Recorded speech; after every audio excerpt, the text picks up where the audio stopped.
Pues yo digo, al que menos le interesa el indulto es a Roberto Sánchez. Sí. Porque el día que salga Pedro Castillo, él pasa a ser un actor de reparto. ¿Ustedes lo ven a Ollanta Humala con el perfil para que ostente llegar nuevamente a una candidatura Yo presidencial? no lo veo, sinceramente. Yo ¿No lo ve usted? No lo veo, para nada. No tiene aparato, no tiene equipo y no tuvo un buen gobierno tampoco. Con Humala empezó el declive del país. Están dos excongresistas de la República. Nos acompaña Jorge del Castillo, militante del Partido Aprista, y Víctor Andrés García Belaúnde, militante, por supuesto, del Partido Acción Popular. Ambos partidos históricos y ambos igualmente personajes políticos natos. A ambos le damos la más cordial bienvenida. Buenos Señor del días, Castillo, que el Señor los Muchas bendiga. gracias, Víctor muchas Andrés. gracias por estar acá y compartir la mesa con ustedes y con mi adversario de siempre, el señor del Castillo.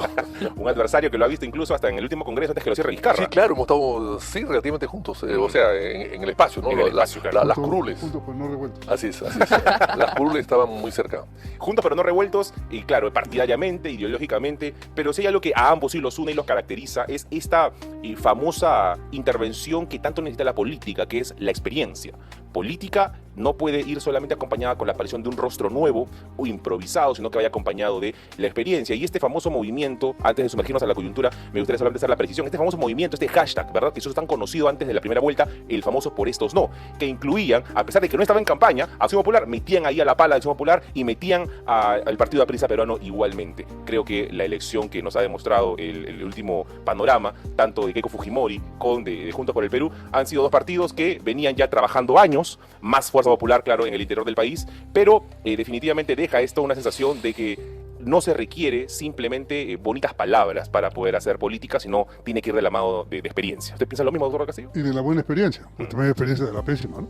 O sea, y la buena experiencia es la consecuencia, primero, de la vocación de servicio, de la entrega que se tenga, del conocimiento del país, del conocimiento de nuestra gente, del compromiso social que uno asume, de la seriedad y responsabilidad y de la decencia y honestidad con la que se manejan las cosas.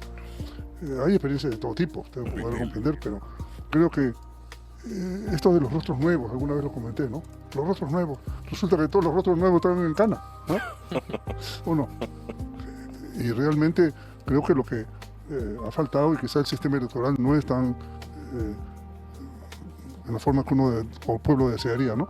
Hay mucha gente que es muy votada, pero termina que no saliste porque no pasaste la valla o algo por el estilo, y terminan saliendo otros que no saben ni se enteran de nada. O sea, y lo peor es que yo veo en los últimos tiempos que tampoco ha habido una vocación o una aspiración de conocer, de prepararse más, de saber más. Son gente que entró a la política, termina su periodo y desaparece. Víctor Andrés y yo, que somos dos personas que no estamos en el Congreso, no tenemos ni un cargo, no solamente ahora, sino a lo largo de la vida hemos tenido espacios de tiempo sin cargos públicos, pero eso no hace perder la vigencia de nuestra opinión, de nuestro criterio, de nuestra presencia, ¿no? Y eso creo que es algo que hay que tomarlo en cuenta. ¿Piensa lo mismo, doctor Víctor Andrés? A ver, yo creo que evidentemente el Congreso es una casa de debates, es parlar. Vas a hablar, a discutir, a intercambiar ideas, y los parlamentos en el mundo requieren de experiencia. Y cuando no hay la suficiente experiencia, se aprobó en Europa y el Perú lo copió después, la famosa delegación de facultades. Porque como hay leyes tan técnicas, hoy día pues puede haber una ley que favorezca la inteligencia artificial. Yo no me sentiría capaz, por ejemplo, de redactar esa ley. Tendría que llamar expertos, ¿no es cierto? Entonces, para eso, entonces se presentó en el Parlamento Europeo, que es la madre del Parlamento inglés. El Parlamento no es creación nuestra, evidentemente. Entonces, bueno, en el caso tenemos un antecedente con las Cortes de Cádiz, el año 1812, pero en fin, básicamente es el Parlamento inglés la madre del parlamentarismo mundial. Lo que se hace es delegar facultades al gobierno para que el gobierno las pueda dictar leyes muy técnicas y en todo caso después revisarlas. Entonces, con eso quiero decir que el Parlamento necesita de gente de experiencia, es evidente, fue un error gravísimo no prohibir la reelección de los parlamentarios. Tú puedes prohibir la reelección de alguien que maneja fondos, dinero, se puede entender perfectamente bien. pero el parlamentario en teoría no maneja dinero, lo único que maneja son a sus asesores y nada más. Así que yo creo que la experiencia en el Parlamento siempre es importante. Ok, bien. Aquí varias preguntas, pero antes de llegar al caso de Pedro Castillo, que es lo que también quiero abordar con ustedes, ¿qué opinan acerca de la designación de Juan Cheput, por ejemplo? Cuando nosotros hemos conversado con él, él siempre se atribuye a sí mismo el ser un político. ¿Consideran que su experticia, la experiencia que ya ha venido desarrollando en otros gobiernos es favorable para el gobierno de Keiko Fujimori y es coherente con sus ideas como tal? Yo creo que Cheput es un hombre brillante, yo lo conozco, lo he tratado en el Congreso, es brillante, no representa ningún grupo económico, como pueden otros representarlos. Okay. ¿No tiene financistas, se refiere? No tiene financistas, no depende, es un hombre que se ha dedicado a la enseñanza, en todo caso, de universidades extranjeras y peruanas. De tal manera que no es un hombre que está comprometido pues, con bancos, compañías de seguros o AFP, qué sé yo, no, nunca ha pasado por allí, no tiene ninguna vinculación por allí. Entonces yo creo que puede actuar con independencia y lo que se requiere ahora es fomentar el empleo. Estamos hablando de un Ministerio de Trabajo y promoción social, debe ser promoción del empleo social y del empleo, y no promueve. He estado conversando ahora con Jorge Castillo Telentra, que decía que está leyendo un informe del Banco Mundial que dice que 4 trabajadores en el Perú hacen el trabajo de un trabajador en Estados Unidos. Wow. No somos competitivos. No somos competitivos. Y con estos cantidad de feriados que están ahí, que no quieren eliminarlos, y que muchos nunca han existido antes, el feriado de la Fuerza Aérea, el feriado de Junín. En Junín no hay ni siquiera celebración. En Junín, en la Pampa de Junín, no se celebra nunca un aniversario más de la batalla. En Ayacucho sí, pero no en Junín. Entonces se han creado una serie de por ejemplo, todos quieren tener su día feriado, las Fuerzas Armadas, de uno de sus héroes. La policía no tiene eso. La policía tiene el día de Santa Rosa, que es el día de ellos también, que me parece lo más inteligente. Si hay día de la Fuerza Armada, bueno, pues hay día de la patrona de las Mercedes, de la Fuerza Armada, bueno, hagamos eso, pero no tengamos que crear feriados para que no suceda nada. No hay ni siquiera celebración en el caso de Junín. Y en el caso de la Fuerza Aérea solamente hay una pequeña celebración en Las Palmas. O sea, no podemos crear, hay que rendir homenaje a nuestros héroes, por supuesto que sí, pero no tiene que ser un día feriado necesariamente. Claro. Entonces yo creo que hay que promover el trabajo, promover una ley a los jóvenes. Y para terminar, ¿por qué vamos a tener que pagar, Jorge y yo, con justa razón, podemos pagar 9% por el seguro, por nuestro seguro social, seguro de salud, en buena hora, porque tenemos más de 60 años y podemos tener enfermedades? ¿Por qué un chico de 20 años tiene que pagar 9% en salud si nunca se enferma? Entonces tiene que haber diferenciaciones entre las cosas para promover el empleo. Y lo que el Perú necesita es el empleo para jóvenes, más que para viejos. Claro. Para jóvenes. Y eso hay que promoverlo. Bien, siempre evaluando el costo-beneficio pues, de las políticas que hay en nuestro país. Ahora, doctor del Castillo, si yo le pregunto por Rafael Belaúnde en la designación de la cartera de defensa, ¿usted tendría una respuesta tan optimista como la del señor García Belaúnde? Bueno, primero mi saludo para Juan Cheput, que es un amigo y es un ministro que acaba de dar un buen paso en esta decisión del relevo del Seguro Social. Así es. Porque era una insolencia de que el que estuviera ahí pretendiera decir que a mí que no me mueve nadie, cosas por decir. Muy bien, cortado por los sanos. En cuanto al ministro Belaúnde, lo conozco, pero poco. No podría decir nada malo de él. Espero que supere las expectativas que hay. A veces, digamos, quizás, vamos a decir así, en la Fuerza Armada por lo menos se escuchó algún rum de que no había caído bien su presencia. Pero creo que él se la debe de ganar, hay que probarla en el trabajo. ¿Le tiene fe entonces? Bueno, no lo puedo descartar absolutamente para nada, no es que tenga fe, sino que espero que el hombre muestre sus condiciones, sus atributos y lo pueda hacer bien. Muy bien. Ahora, con respecto a algo que mencionó el señor Víctor García Belaúnde, que es el tema de la reelección. Este tema de la reelección ha generado pues ciertos ciertos esquivos que por ahí han intentado hacerle o ciertas jugadas a la ley para de alguna u otra manera llegar a este cargo. Y no solamente hablo de Rafael López Aliaga, que a lo mejor es el caso más emblemático porque estamos hablando de las municipales para Lima, sino que según el Instituto Agua, si no me equivoco, son más de 100 candidatos que están haciendo esa misma jugada. Entonces, 16. Ahí está, excelente. Muchas gracias por la precisión. ¿Considera usted que esta es la manera viable de llegar a un cargo de poder? ¿Es válido, no es válido dentro de lo moral y lo político? Es legal. Pero a mi modo de ver no es ético. Es legal. Hay un vacío en la ley y se están entrando por la ventana, digamos, porque la ventana está abierta de la casa, ¿no?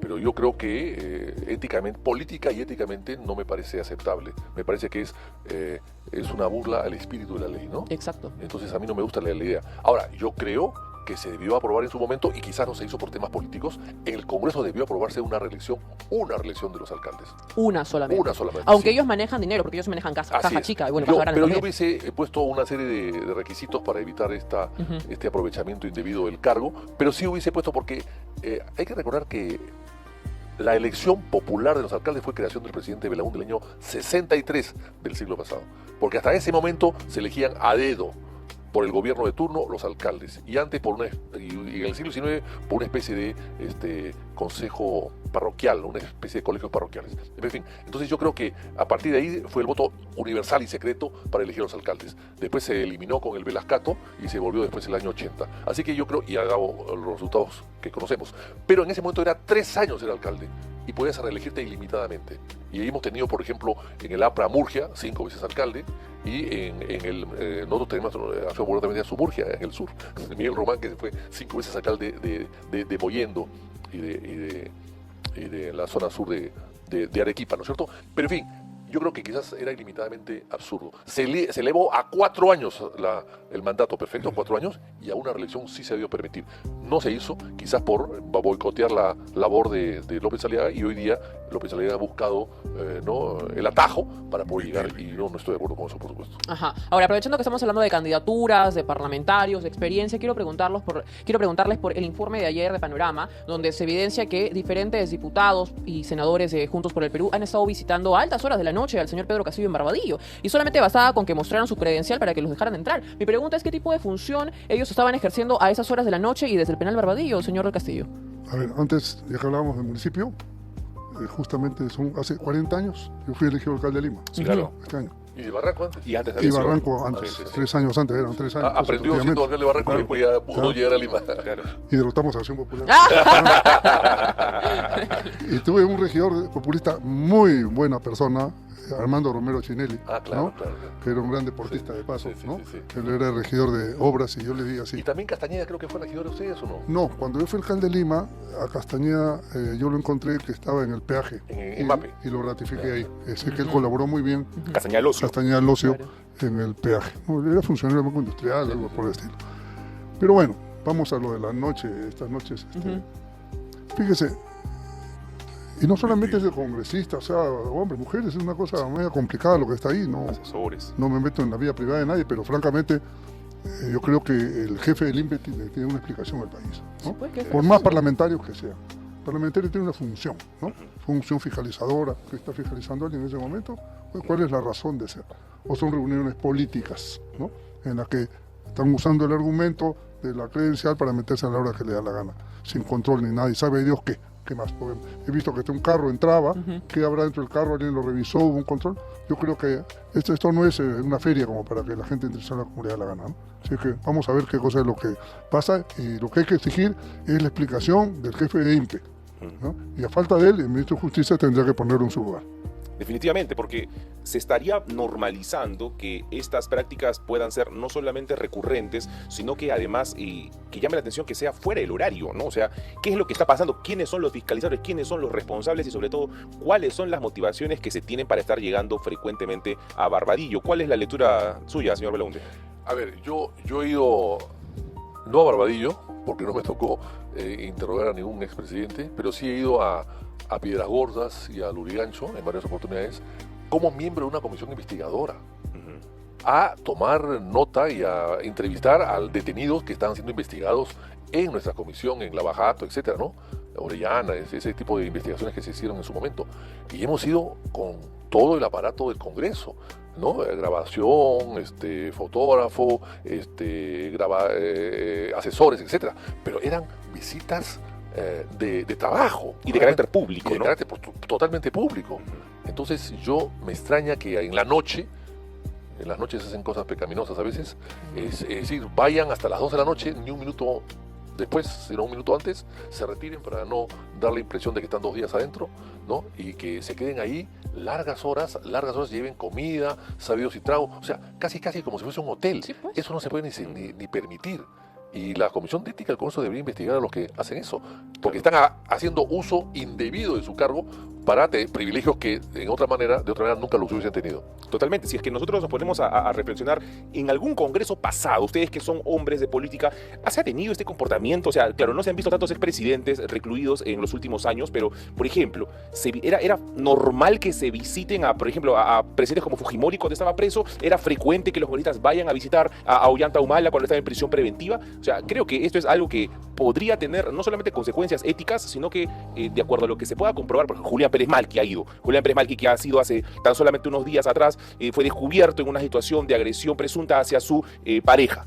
Entonces, ¿qué hace allí en este momento el señor Julián Pérez Malqui, que debería estar teniendo un perfil mucho más discreto, entrando de manera, eso sí, muy discreta, a Barbadillo? O sea, ¿podrá escalar eso más allá que una simple sanción ética, señor del Castillo? Antes siempre han habido visitas, ¿no? Pero estas así de medianoche, seguramente también, porque no solamente van a hablar, aunque debiera ser la función fiscal ahora, pero entiendo que es una visita que pueden conversar cualquier tema abiertamente. Pero si ya se toman estas con ligereza, estas cosas, esto ya no es una prisión, pues, ¿no? Ya convertimos en otra cosa. Creo que eso debe ser corregido ya. Es parte del orden que ha dicho el gobierno. Parte del orden es que no haya desorden, ¿no? Es que espero que así sea. Sí, pero en medio de esta situación igualmente coloca al partido famoso, ¿no?, de Juntos por el Perú, que podría estar haciendo una insistencia luego de que ya se haya dictado el salvoconducto a Betsy Chávez. Usted era aquellos que defendía que el salvoconducto debía darse, no por la persona, sino más bien por el respeto al derecho internacional. Yo tengo mis diferencias allí, pero igualmente ya se dio el salvoconducto. Y ahí ya se dio, Carlos Espaz salió a declarar, no se ha pronunciado probablemente de manera contundente Keiko Fujimori, pero al menos ya está. Pero van a seguir insistiendo. O sea, cierto sector ideológico va a tener la oportunidad de exigirle a la señora Presidente libertad para Pedro Castillo. Eso pero diría que se puede realizar en un abismo, pues pueden pedir el cielo y la tierra. Lo de Betsy Chávez procedía porque estaba en el marco de un tratado. De Caracas. Y lo de Caracas, no de Paracas, como ha dicho no sé qué ignorante abogado de... El abogado de Pedro Castillo. Sí, es una cosa ¿viste el tratado de Paracas? Sí, están pensando en una marca de papel higiénico. Sí, posiblemente, no creo que hayan pensado en la provincia. Candidato a diputado, ¿cómo se llama el abogado de Caracas? Ya se me olvidó. Bueno. Sí. Walter Ayala. Walter Ayala, ignorancia diputado de JP. Impresionante. Atrevido, sí. Candidato a diputado. Bueno, eso del papel higiénico está bueno. Mira, y esto es bueno porque ha restablecido las relaciones y creo que va bien. Pedía pedir la otra cosa de una persona que está detenida y no está bajo ningún tratado, ¿no? Es que hay un abismo, y no hay nada que hacer. Eso es en su momento. Y creo yo que el gobierno en general no debe estarse distrayendo en discusiones sobre si hay que indultar o no a tal o cual persona. Esta primera etapa del gobierno es una etapa de establecer bien el gobierno, de tomar las primeras medidas y no estar perdiéndose en discusiones banales que no pueden ser muy importantes para la familia de tal o cual persona que está detenido, pero no están dadas las condiciones. Así que me parece que lo importante es que el gobierno siga avanzando, quizás con un poco más de rapidez de la inicial, sería mi sugerencia, pero en buena hora que se tomen medidas concretas y que se evite este tipo de exceso. Por ejemplo, este desorden, de cualquier hora eso da una mala imagen, absolutamente. Eso hay que cortarlo por lo sano. Claro, y se supone que ahora el Congreso bicameral tenía que ser un Congreso que se esfuerce más en cuidar la imagen en diferencia al unicameral, señor García Belaúnde. A ver, en el caso del asilo yo quisiera completar un poco lo que ha hecho Jorge el Castillo. Yo creo que Betsy Chávez había que darle un salvoconducto, no entiendo por qué se han demorado tanto, y curiosamente que no lo han entregado son la gente más vinculada a ella, políticamente hablando, ¿no? Pero, en fin, pero no lo han hecho y el gobierno de Keiko lo ha hecho bien. Me parece que eso no hay que criticar. Lo que sí critico es los elogios exagerados del canciller Carlos Espá, de la señora Chambrun. Sí, eso sí me parece exagerado. Que tiene similitudes, ha dicho incluso. No. La han puesto casi como una heroína, una lideresa de América Latina. No. Eso me parece espantosamente sobón. Claro, franelero. Eso, yo no lo acepto eso. Y en segundo lugar, lo que no me parece bien es que hayan usado esta especie de extorsión, si así lo es, no lo sé, habría que verificarlo, para que ya, yo suelto a Betsy y reanudamos relaciones. Sí, es cierto. Eso no lo hubiese aceptado yo. Yo la suelto sin pedir nada a cambio. Sí. Pero además hay otra cosa. Mientras la señora Chambrun no se rectifique en sus conceptos sobre el Perú, porque ha lanzado improperios contra el Perú. Hay que recordar lo que dijo contra el Perú. Eso es inaceptable para el Perú. De acuerdo.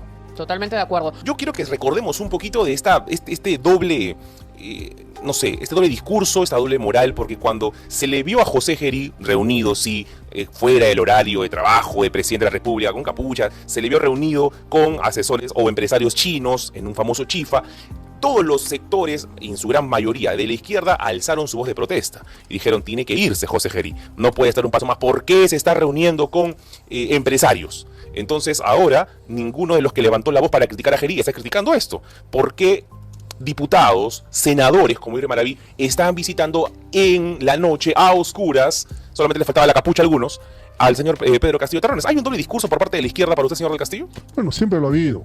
Ellos tienen una vara por una cosa y otra vara para la otra. O sea, siempre ha sido así, ¿no? No es ahora reciente.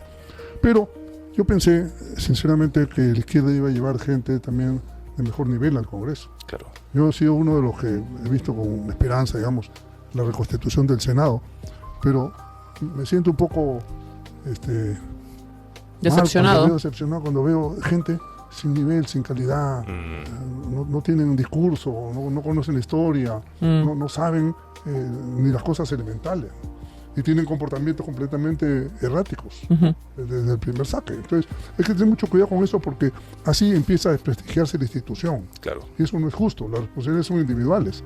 Pero al final, de todas maneras, termina el Congreso aplastado porque 3, 4 o 5 sujetos se portan de esa manera, ¿no? Aunque algunos de ellos, muy a nuestra sorpresa, han tenido una muy buena cantidad de votos. Por ejemplo, el hermano de Pedro Castillo, el señor José Castillo Terrones, que ha capitalizado una gran cantidad de votos. Entonces nos preguntamos, ¿aquí la culpa la tiene netamente el partido político que sirve la mesa con determinados platos, o lo tiene el comensal, el ciudadano, que no tiene que elegir o elige mal? Bueno, al hermano del señor Pedro Castillo, por lo menos no lo he escuchado decir, aparte de que está en la Universidad de la Vida, no ha hecho ninguna barbaridad, ¿no? Como han hecho otros. Es que también le doy en todo caso el beneficio de la duda, ¿sí? ¿no? ¿Por qué no? El hecho de que yo discrepe de su punto de vista no significa que tenga que estarlo criticando cada cosa. Además, no ha hecho nada malo todavía. Vamos a esperar. No ha hecho nada, ¿no? Pero En no ha hecho específico. nada, ni bueno ni malo. Pero esperemos a otros, ¿no? Los que estamos viendo, a lo que yo me refiero. Entonces tienen que tener mucho cuidado. 2, 3 pasos como esos de este señor que le pega a la mujer son suficientes para desacreditar a toda la institución. Hay que tener mucho cuidado. Y si no lo sancionan rápidamente, eso, pues, la impunidad es peor, duplica el malestar, ¿no? Bien, y a propósito de ello, también hay que evaluar otra encuesta que realizó Datum con respecto a la opinión de los ciudadanos para identificar al actual líder de la oposición. Y Roberto Sánchez figura con un 56%, Jorge Nieto con un muy bajo 9%, luego está Ricardo Belmont con un 8%, y le sigue Alfonso López Chau con 5%. No encuentro ningún líder, 7%, no sabe 15%. ¿Cree usted que Roberto Sánchez todavía está impregnado en la mente de la ciudadanía y consideran que va a tener alguna pertenencia dentro del Parlamento? Bueno, Sánchez representa un poco a Castillo, ¿no? Y Castillo tiene todavía respaldo popular, algún respaldo popular, ¿no? Sí. Su hermano ha sacado, ¿cuántos? 150.000 votos, creo que ha sido, no sé cuánto, ¿no?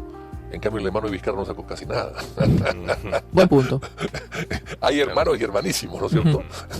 Entonces, la gente todavía no respeta ni recuerda bien a Vizcarra, además todos los actos de corrupción que ha cometido y que conocemos todos. Y en el caso de Castillo, en fin, hay procesos todavía pendientes, ¿no?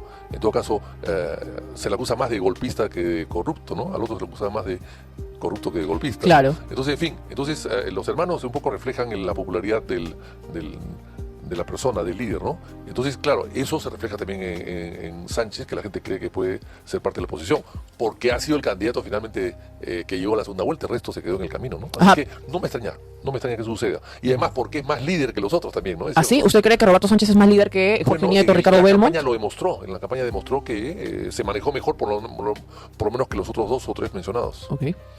Bueno, y esto viene a colación lo siguiente. Como bien ha dicho, él representa a Pedro Castillo. Por eso yo digo, al que menos le interesa el indulto es a Roberto Sánchez. Sí. Porque el día que salga Pedro Castillo, él pasa a ser un actor de reparto, ¿no? Y ese primer lugar lo ocupará Pedro Castillo y ya volverá al 5 o 6%. Y ya dejó de luchar también por la libertad de Pedro Castillo, ¿no? Ya no se lo escucha tan vehemente. Pues. Exacto, sí, definitivamente. Ha dejado el sombrero a un lado. La bandera arriba, libertad de Pedro Castillo, pero no la den, ¿no? Esa es la posición ideal para él. Y ahora con esta encuesta debe estar, pues, más que happy. O sea, y creo que se siente muy mal es Jorge Nieto y Belmont y López Chau. Además, hay que añadir lo que dice Jorge: si Sánchez se convierte en asesor de la bancada, va a perder también prestigio y liderazgo, ¿no? Solito. Así es. Claro, ahora. Solito pero remunerado. Sí. Esta es la percepción de la ciudadanía, pero en la vida real hay quienes apuntan que Alfonso López Chau podría convertirse realmente en el líder de la oposición parlamentaria, dado que él sí tiene un voto, tiene un curul como tal. ¿Ustedes creen que eso se pueda hacer realidad como tal? Yo creo que sí, porque exactamente por lo que acabas de decir tú, en el sentido de que la curul te da presencia y te permite actuar, no un asesor de la bancada, pues que pasa a segundo plano, ¿no? Y además que acaba llevando papeles al titular, ¿no? Y el maletín al titular, ¿no? Y haciéndole discursos al titular. Así que yo creo que no. El caso López Chau es lo que ha perdido López Aliaga, es decir, liderazgo desde una curul, ¿no? Y López Chau es un hombre inteligente, es un hombre capaz, lo va a poder hacer bien. No quiero dejar de mencionar ese tema porque hace algunos cuantos días salió en libertad el expresidente Ollanta Humala y directamente va la pregunta para el señor del Castillo, aunque el señor Víctor Andrés García Belaúnde también lo puede responder. Y es con respecto a sus declaraciones en una entrevista con Rosa María Palacios, ¿no? Prácticamente le echaba la culpa de todos sus males a Alan García. Decía que había sido una persecución política, que Nadine Heredia se perpetraba como la legítima candidata del Partido Nacionalista y dado el miedo, el temor de que volvieran a llegar a la presidencia, entonces hicieron todo este boicot en su contra. ¿Tiene asidero sus argumentos? Absolutamente ninguno. Es un comportamiento totalmente cínico. Él, en lugar de gobernar, y se lo dijimos al principio, él se dedicó a crear la mega comisión, a sembrar el odio, a marcar las distancias y las diferencias. Y tenía un lema que decía, en la honestidad está la diferencia. ¿Cuál es la honestidad? ¿Cuántos millones recibió de Odebrecht? Tú sabes, Vito, tus estadísticas, ¿no? Y no solamente de Odebrecht, sino de otros. Está probado. Si es que le han dado libertad, ok, yo respeto la decisión, pero hay una diferencia que hay que tomar muy en cuenta. Los aportes de campaña no son delito. Exacto. Pero si hay una contraprestación, después pueden ser delito. Y los juicios contra él no han terminado. Si es que todavía el hecho de que hayan dado una libertad no quiere decir que es inocente. Si es que no se haga la víctima, ni le eche la culpa a nadie, porque él fue el que vino a sembrar el odio y se aprovechó y metió toda la caviarada en el gobierno, que además, ¿qué fiscal lo acusaba? ¿Un fiscal periodista? ¿No son los mismos que él alentó para que acusaran a Alan García? Claro. Son exactamente los mismos. Prácticamente las personas que él terminó alimentando fueron los que luego lo traicionaron. Se lo comieron. ¿No? Pero necesita un discurso político, porque lo más probable es que ahora con ese porte, con esa narrativa, vuelva a insertarse en política. Pero a lo mejor 2031. Eso no se lo va a creer la gente, pues, porque no es real, no tiene visos de verdad. Entonces, él lo que está diciendo a Alan García está muerto, déjalo tranquilo, ¿no? No tienes por qué echarle la culpa a una persona. Lo que sí dijo Alan García con gran propiedad fue lo de la reelección conyugal, ¿no es cierto? Eso hubiera sido pues un despropósito, pero peor que esta cosa de los alcaldes, peor, la relación incierta. Estamos criticando, a veces ponen a la esposa de candidato, pero ¿era peor o no? Con los recursos públicos, recontra peor. Además, creo que está demostrado que, con la disculpa del caso, pero la señora Nadine no me parece que estuviera preparada bajo ninguna forma para gobernar el Perú. O sea que esa es una ilusión de él, ¿no? Y ese es tan así que su partido ha desaparecido, no tiene ninguna ideología, no tiene ninguna base, lo que tiene es 3, 4 abogados y nada más. Sí, pues, Humala no tiene un sombrero, no tiene un poncho, no tiene nada que simbolice la causa del señor Humala como tal, pero hay que ser sinceros, sí fue víctima de una persecución política, al igual que Keiko Fujimori, igual que Alan García. ¿Usted cree que este punto, ese tenor de victimismo le puede favorecer en la política? En la política hay persecuciones, lamentablemente, ¿no? Y hay encontronazos entre los candidatos durante la campaña. También Lourdes Flores fue socia después de García, pero antes García la acusó de la candidata de los ricos. O sea, García era un hombre que creaba frases contundentes y que afectaban mucho la imagen de los candidatos. Eso es parte del juego político, lamentablemente, ¿no? Lo mismo pasó con el APRA, con Belaúnde en épocas anteriores. Siempre ha habido algo de eso. Pero siempre después de las campañas han vuelto las aguas a su nivel. Yo quisiera contar acá una anécdota que Jorge del Castillo quizás me pueda contradecir. Tengo entendido que Alan García y Humala se reunieron en Palacio de Gobierno cuando García era presidente al final de su gobierno con Humala candidato electo, ¿no? Y que García le propuso a Humala indultar a Fujimori y a Antauro. Y que al final el que dio marcha atrás fue Humala. Entonces, si eso es así, evidentemente significa que había conversaciones entre los dos, entre el saliente y el entrante, y hubo cierta relación, bueno, de cordialidad mínima, por lo menos para poder llegar a este tipo de conversaciones, ¿no? Que no se actuó después, sí, pero que sí se llegó a ese tipo de conversaciones y casi hubo un acuerdo en ese momento. No sé si esto sea exacto, Jorge del Castillo. No, bastante cercano. Y yo creo que es parte de lo normal. Acuérdate tú, el presidente Belaúnde con Alan tenía, cuando Belaúnde era presidente, tenían buena relación y viceversa, ¿no? Si es que yo creo que esas buenas formas siempre hay que seguirlas cultivando, ¿no? Lo que está mal es cuando en lugar de eso siembras el odio, creas problemas Claro. y generas una polarización en el país que no es conveniente. Humala sabrá por qué no aceptó lo de su hermano, y su hermano sabrá por qué le dijo que por qué mejor no te pegas un tiro, ¿no? ¿Recuerdan ustedes esos diálogos Sí. entre ellos?